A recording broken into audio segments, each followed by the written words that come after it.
Parang may hindi ako nakikita mga kabady. Yung kulay orange natin na tilapia, yung parang panda. Parang nadagit na yata siya ng kingfisher mga kabady. Hindi ko na siya nakita kanina umaga. At kung mapapansin nyo rin pala mga kabady, wala na yung mga botete. Yan, umalis na. Nagkapaan na yung mga yon. At pumunta na dyan siguro sa bukid.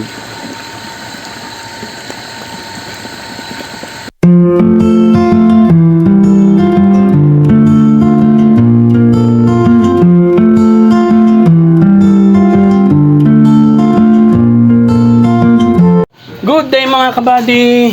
Yan, mag-alas 10 na po. At tayo po ay preparing na sa pagpapakain. Yan, ang ating weather ngayon ay maganda na. Sumisikat na talaga si haring araw. May mga ulap-ulap pero hindi po yan yung ulap na nagdadala ng ulan. Yan, at ang ating pong mga fingerlings ay ika 25 days na mga kabady. So, start na natin magpakain mga kabady. Samahan nyo ako. Start na.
Yan mga kabady, may kalahati pa, hindi na tayo sa spot.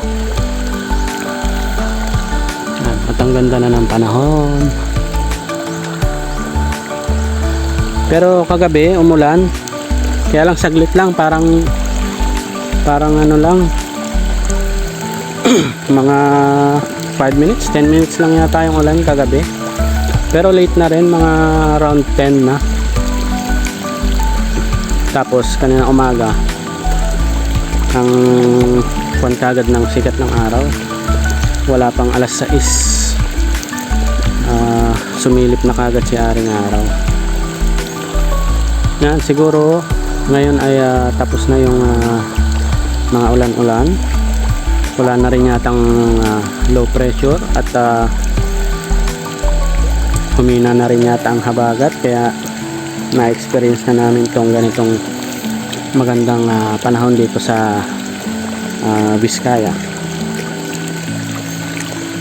So maganda yon dahil makakapagpakompleto na tayo kung sakali ng pakain sa mga alaga natin mga kabady.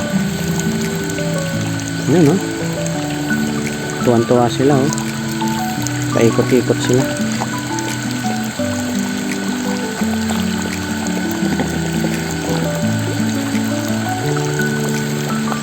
Ang dami nila dito. Nung first grow mga kabady, doon laging marami sa may malapit sa may hagdan, kasi halos doon tayo nakakapagpakain ng marami dati. Ngayon dito naman sa malapit sa overflow natin, sa exit, para kumbaga balance ba, kasi minsan yung mga isda dito, banda rito, hindi na masyadong pumupunta ron. Nasanay lang sila dito na dito sila naghihintay ng pagkain nila. Like nung last time, nung I think nasa 4 months mahigit na yung mga tilapia nun, bago ibenta, dito ako banda namingwit dito sa area na to. Tapos ang nabingwit ko that time Sa 1 kilo, 5 piraso, kasi may medyo maliit pa. Kaya ngayon na second grow natin, alam na natin yung gagawin. Hindi pwedeng sa isang spot lang tayo lagi nagpapakain. Dapat talagang kumbaga sinusuyod natin yung fish pan para magpakain, para lahat ng alaga natin ay makakain ng equal.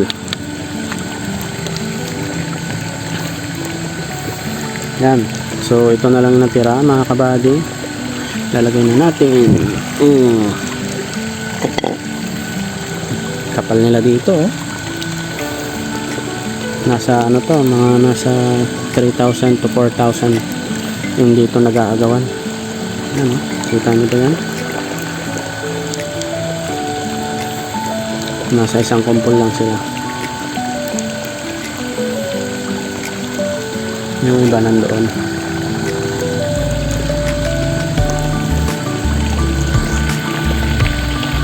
Ganda na ng pagmasdan, no?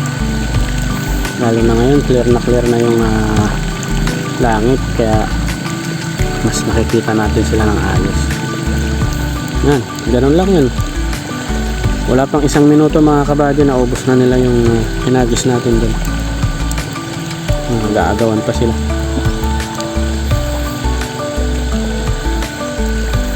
Tapos konti na lang yung feeds. So next na bili natin ay bibili na rin tayo ng Play Starter 0. Tapos mga kaunting Try Booster 3. Pang halo-halo lang natin mga kabady, para hindi mabigla yung ating mga fingerlings, kasi biglang mag-iiba yung pagkain nila from feeds to pellet, diba?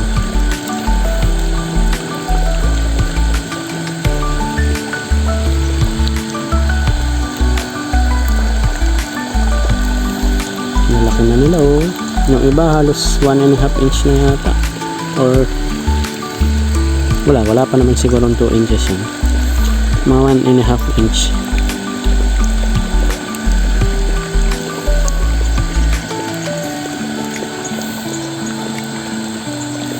Yan, so lipat tayo dun sa may malapit sa bumabagsak na tubig na yan, kasi mainit dito sa area ko. Nakakabali. Taas talaga nitong ano. Tinanggalan ko lang siya ng dahon-dahon sa katawan mga kabady, haba. Pero ikakatings ko na lang din yan para magsanga pa ng marami. Kasi kailangan ko ng maraming alternatives na pakain. Gawa ng meron akong rabbit. Yan, sa mga susunod na hindi pa ngayon, siguro next month, yan, i-feature din natin yung ibang alaga natin mga kabady, para naman sa ganun hindi tayo maboard sa sa panonood. Para hindi lang naman laging isda, tubig yung nakikita niyo. Papakita rin natin yung ibang alaga natin.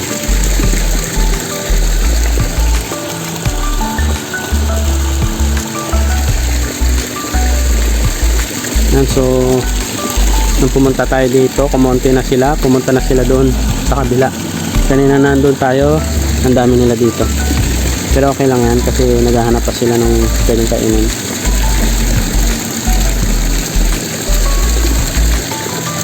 Yan, so tapos na tayo magpakain mga kabady. Update ko na lang ulit tayo mamaya. Yun, update tayo mga kabady. 1:32 na ng tanghali or hapon. So tayo po ay magpapakain na. Pangalawang kain po ng ating mga fingerlings. Yan, at ang ganda-ganda na po ng panahon. Bughaw na po yung langit. May mga malalaking mga ulap, pero yung mga kulay puting ulap mga kabady, hindi yung may dalang ulan. Yan, so samahan niyo ako magpakain mga kabady. Start na mga kabady.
Yo mga kabady,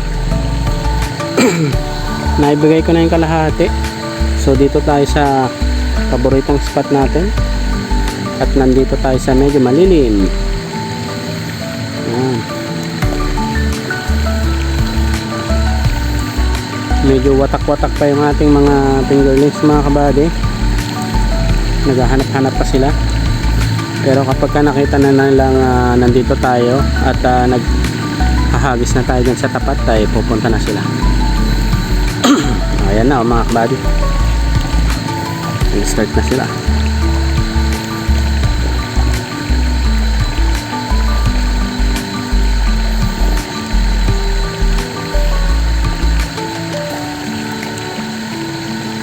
At parang may hindi ako nakikita mga kabady, yung kulay orange natin na tilapia, yung parang panda, parang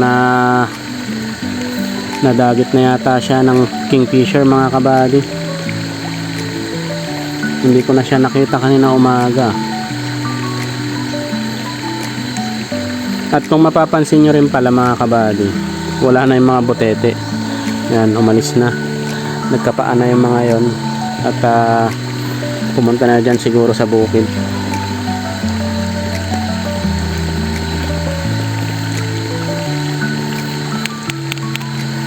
Parang wala nga talaga yung kulay orange natin na fingerlings mga kabady.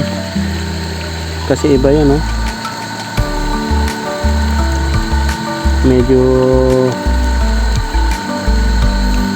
Medyo kanyang kulay yan, parang dark orange, parang ganun, o red orange. Yung kasi orange na orange talaga yung kulay nun. Hindi ko na siya nakikita. Dati malimit na makita natin yung dito sa video.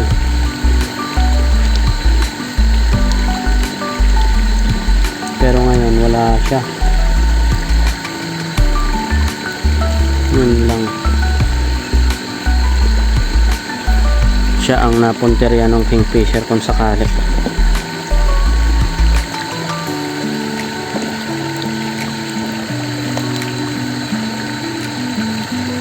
Dami nila dito mga kabady. Halos nandito na sila.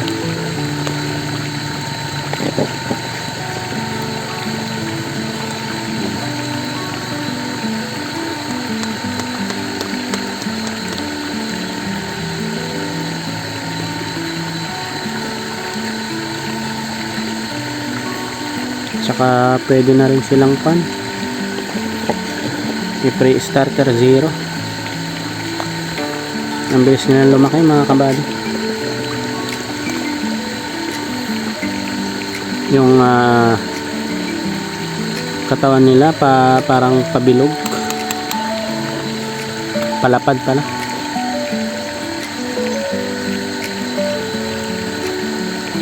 Ito na lang yung feeds natin mga kabady. Lahat ko na yan.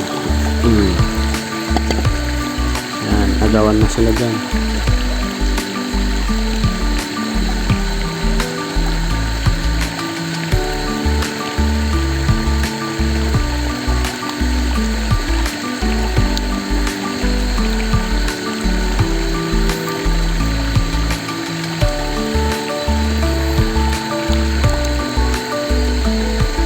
Sobrang lakas na nilang kumain mga kabady.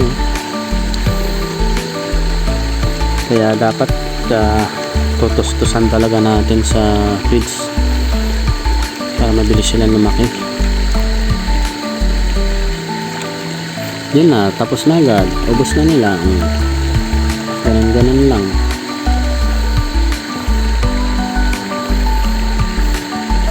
Ngayon pagka nakita nilang wala na tayong hinahagis sa kanila, mag-aalisan na yan dyan.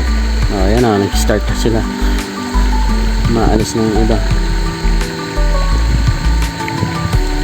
mag-iikot-ikot na yan sila. Yan, dami nila, oh.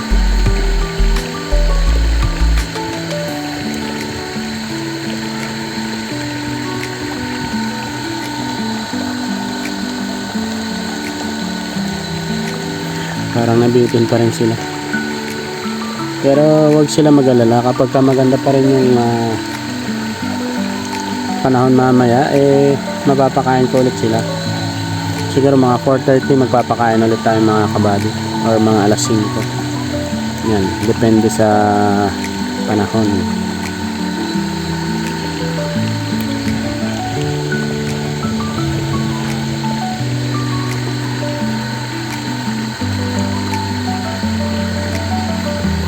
Tapos tignan nyo yung PVC dun sa ating exitan ng overflow, nakalubog na mga kabady. Yan, ganyan kalakas yung ating solar. Naka 2,100 RPM lang yan, pero malakas kasi yung buga niya. Pero yung tubo niyan mga kabady, ano lang yun, DDoS lang. Pagka yung detress yan na tubo, maka 3 oras lang din yan, malalim na to. Ang lakas nung pan natin, ng solar pump natin mga kabady.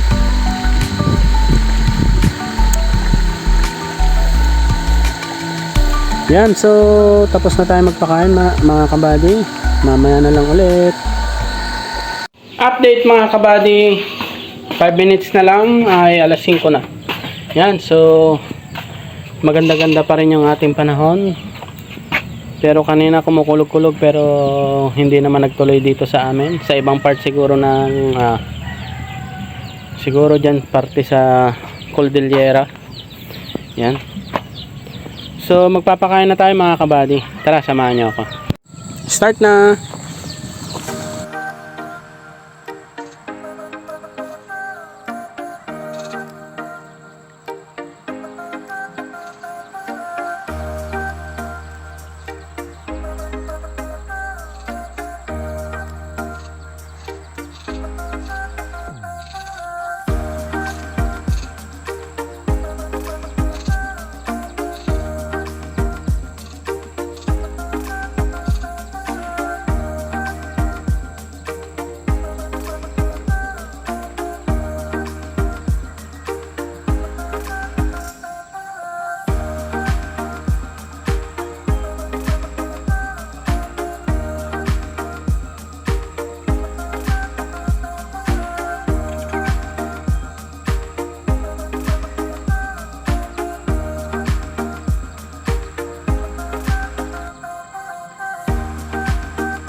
Yan, may kalahati pa mga kabady. Pakain na natin dito sa dating spot. Kita nyo pa ba sila? Medyo madilim na yata. Yan, kita pa naman sila. Yung ba nandito mga kabady?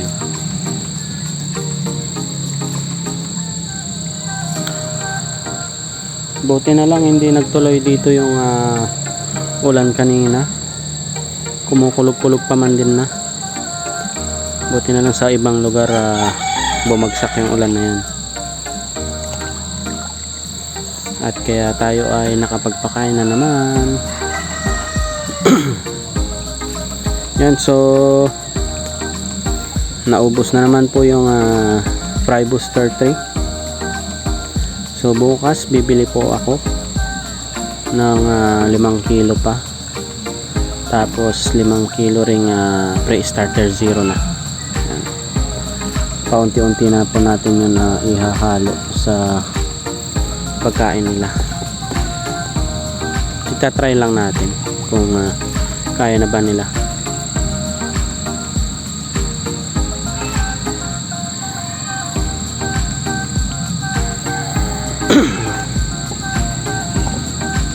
Yan, so bali pagkakuan din pala saka na tayo magtitimbang kapag nag-start na sila ng pang-starter. Yan. Doon na lang tayo magtimbang. Kahit makakuha lang tayo ng mga pang 250 grams or 1/4 kilo. Then bibilangin na lang natin yun kung ilan ang magiging pakain nila sa per meal kung sakali.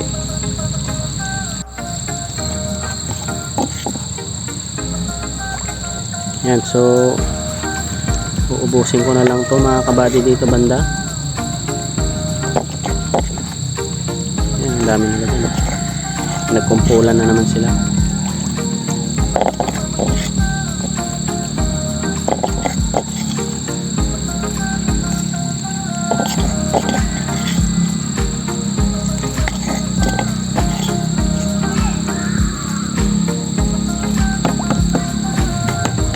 So konti na lang to mga kabady.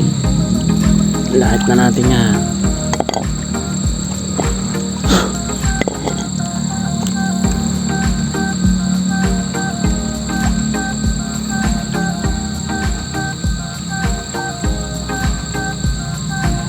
Meron na rin yung mga shooter mga kabady, or yung mas malalaki, mas mabilis na lumaki. Nakikita ko na sila. Pero majority pa rin yung magkakasize. Yan, naubos na agad nila.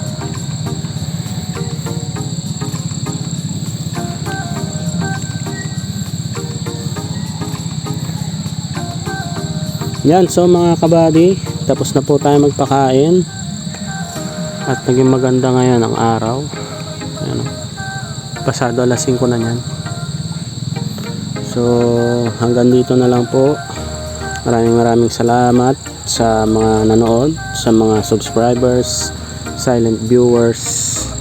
Yan.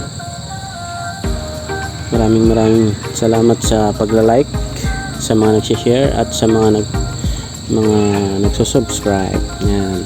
Hanggang bukas ulit mga kabady. Bye bye.